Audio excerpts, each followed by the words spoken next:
Agora no Café com Política. No Café com Política de hoje, o nosso convidado é o deputado federal Nilton Cardoso Júnior, do MTB. Deputado, bom dia, bem-vindo aqui Rádio Super. Um prazer ouvi-lo mais uma vez aqui no Café com Política. Muito bom dia, Rodrigo. Bom dia a todos os ouvintes da Rádio Super. É uma alegria poder compartilhar essa manhã com vocês aqui. E, infelizmente, cada um na sua casa, cada um isolado nesse momento dessa pandemia lamentável que hoje afeta a nossa sociedade brasileira. Minas Gerais está sofrendo de forma considerável com esse problema e nós precisamos buscar mecanismos para preservar a saúde, preservar a questão sanitária, mas de fato também com condições de superar e conseguir manter a nossa economia viva, especialmente por conta dos empregos. É verdade, deputado, e a gente está aprendendo uma nova forma de viver muitas vezes com esse contato não mais presencial. O senhor que já esteve algumas vezes no estúdio aqui com a gente hoje falando à distância, mas o importante é que ainda assim a gente consiga conversar e, enfim, consiga discutir os assuntos que são importantes aqui para o nosso estado e para o país. Mas, deputado, o senhor falava dessa importância de se preservar a saúde das pessoas e se preservar o emprego, enfim, se reativar a economia do país. E nós temos percebido no governo federal um esforço muito maior e uma preocupação muito maior com a economia do que necessariamente com a preservação das vidas e com a pandemia. Pelo menos no discurso isso fica muito evidente, porque o discurso está muito mais focado para a questão econômica do que necessariamente para a questão sanitária. Você acha que tem um erro aí de avaliação ou talvez de estratégia em meio a essa pandemia por parte do governo federal e mais especificamente por parte do presidente da República? Olha, nós fizemos várias substituições de ministros na saúde nos últimos 60, 90 dias. Isso talvez tenha causado transtornos na condução do combate à disseminação desse vírus, e isso certamente foi talvez o problema mais grave. Não faltou empenho do Congresso Nacional para votar medidas que autorizassem os gastos na saúde, medidas que, inclusive, com um orçamento de guerra, que permite, inclusive, o aumento do déficit previsto pelo país e pelos números que, inclusive, eu consegui ler no jornal O Tempo, algo que já superou R$1 trilhão em termos de comprometimentos. Recursos não faltam. Agora, por outro lado, é muito importante que nós também possamos avaliar o impacto que o desemprego causa. Eu vou usar aqui, vou parafrasear o Dr. Nilton Cardoso, meu querido pai, que diz o seguinte: nós vamos ter uma Covid-19, que é essa doença maligna, mas corremos o risco de ter uma Covid-20, que é a doença da fome, da miséria e do desemprego. E um dos primeiros problemas que isso vai causar é uma doença mental. A saúde mental fica comprometida. Então, de fato, nós precisamos atacar a questão da saúde, tratar a saúde com prioridade, mas não podemos deixar de fora a discussão sobre o desemprego. Eu escutei agora na fala anterior do presidente Aguinaldo da Seminas que 20 mil empregos em Minas Gerais já foram ceifados no comércio. Esse tipo de coisa é que vai causar o maior transtorno na sociedade brasileira passada essa pandemia. Pois é, deputado, é a Adriana Ferreira quem fala com o senhor. Prazer falar com o senhor aqui no Café com Política.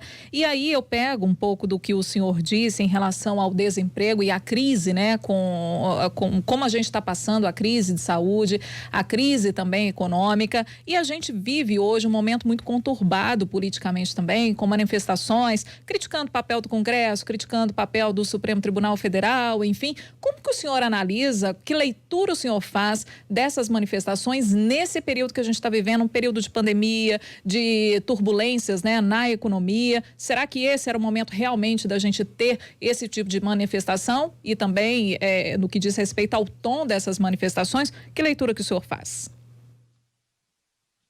Olha, primeiro é importante ressaltar que, enquanto há algumas manifestações num sentido determinado, há pesquisas que evidenciam a melhora da imagem do Congresso brasileiro diante da pandemia. Isso são fatos. Portanto, me preocupa quando algumas manifestações ocorrem que são sem lideranças, não são encabeçadas por qualquer grupo organizado. E isso nós já vimos acontecer no passado, baderna, já estamos vendo acontecer de forma muito lamentável em países como os Estados Unidos, um quebra-quebra geral. Hoje cedo eu consegui ver uma mensagem de um amigo americano que me mandou um vídeo da Quinta Avenida em Nova York, uma das avenidas mais caras do mundo, com todas as vitrines quebradas das lojas. Tapumes por mais de 2, 3 quilômetros de via que ele filmava e mandou essa imagem lamentável. Portanto, manifestações que possam se tornar baderna, que possam se tornar motivo para quebradeira, para depredação de patrimônio em função de interesses escusos, me parecem, nesse momento, muito inoportunas.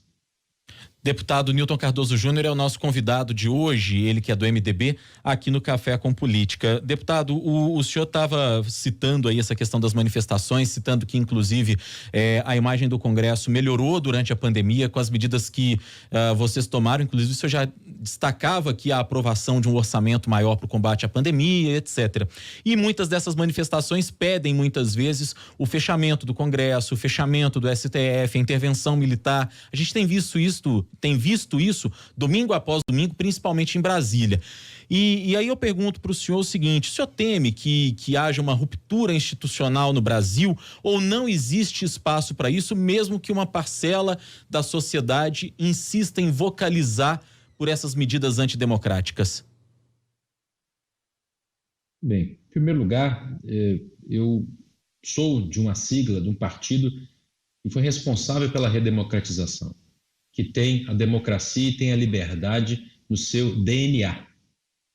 Então, eu jamais poderia pensar em um ambiente favorável no país hoje à intervenção militar ou a qualquer ruptura institucional.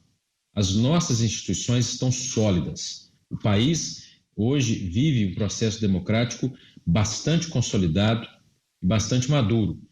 Agora, mais uma vez, quando manifestações ocorrem sem liderança, elas têm pouca representatividade ou têm intenções que não são aquelas determinadas, pela própria manifestação, que deveria ser pacífica. Portanto, eu condeno manifestações no sentido de ruptura, no sentido de intervenção, pois nós devemos agora ter unidade, nós devíamos pensar o Brasil como um só em prol do combate ao único inimigo que nós temos, que é o coronavírus. Então, faremos agora com responsabilidade a continuidade dessas ações e deveríamos pensar de forma mais equilibrada. O MDB tem pregado que o momento é de ter equilíbrio, nós somos o ponto de equilíbrio nesse momento em prol da superação dessa pandemia. Deputado, o senhor tem feito, nesse período, várias lives com assuntos importantes para serem discutidos, como, por exemplo, como superar essa crise econômica, a discussão sobre a implementação dos cassinos, a questão do turismo também. E ontem o senhor promoveu uma live sobre a questão do coronavírus, a influência da doença, da pandemia nas eleições municipais. Na visão do senhor, qual é o maior impacto dessa pandemia nas eleições que deveriam ser realizadas em outubro, mas tudo indica que vai ficar aí para novembro ou até mesmo dezembro, né? Adriana, obrigado pela pergunta. Gostei muito de ter mencionado aí a nossa live. A gente tenta trazer um pouco do trabalho do nosso mandato agora para o ambiente virtual. E nessa oportunidade eu agradeço para poder cumprimentar e saudar todos os nossos membros do partido em todo o estado. Eu sei que estão todos acompanhando aí, ou pelo sinal da rádio que chega em toda a Grande Belo Horizonte, ou através das redes, por onde quer que estejam, no país ou até fora. E a participação do nosso partido nas eleições municipais, ela sempre foi muito destacada. Tanto é que o MDB hoje é o partido que tem o maior número de vereadores em Minas Gerais e no Brasil, o maior número de prefeitos e vice-prefeitos. Então, nós temos uma responsabilidade muito grande com a condução também dessa população que vive nos municípios. E eu tenho sido muito questionado, como presidente estadual, como secretário-geral nacional do partido, qual é o caminho que o partido irá seguir, o que nós vamos defender. Primeiro, importante dizer, nós não defenderemos prorrogação de mandato. Não há ambiente para essa discussão nesse momento e nem é legalmente possível, não é constitucionalmente viável. Portanto, a discussão maior é a realização ou não das eleições em 4 de outubro.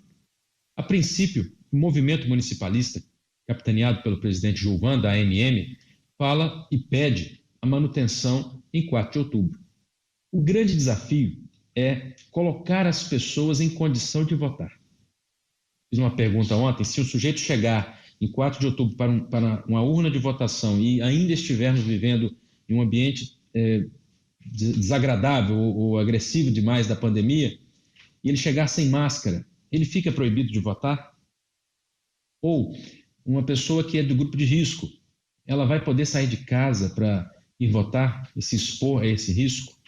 Então, colocar as pessoas para irem para as ruas para votar, ainda que se organizem em 2, 3 dias de votação, ainda que se organizem em horários determinados, pode limitar, dificultar, e aí vem o grande problema, que é o risco ao processo democrático. Nós temos que garantir que haja a liberdade de todos para votar sem restrições, que haja a condição de o processo atingir, né, toda a população apta a votar e participar desse processo democrático, que é fundamental para a condução dos municípios. Hora do bate-pronto. No Café com Política. No Café com Política. Hora do bate-pronto. Deputado, são perguntas objetivas, respostas também objetivas, uma espécie de ping-pong. O senhor já participou aqui com a gente, sabe como funciona. Combinado? Combinado. CPMI das fake news. Uma perda de tempo no meio da pandemia. Presidente da Câmara, Rodrigo Maia, durante esse momento de pandemia. Um líder que reforçou o seu trabalho. O presidente Jair Bolsonaro durante a pandemia.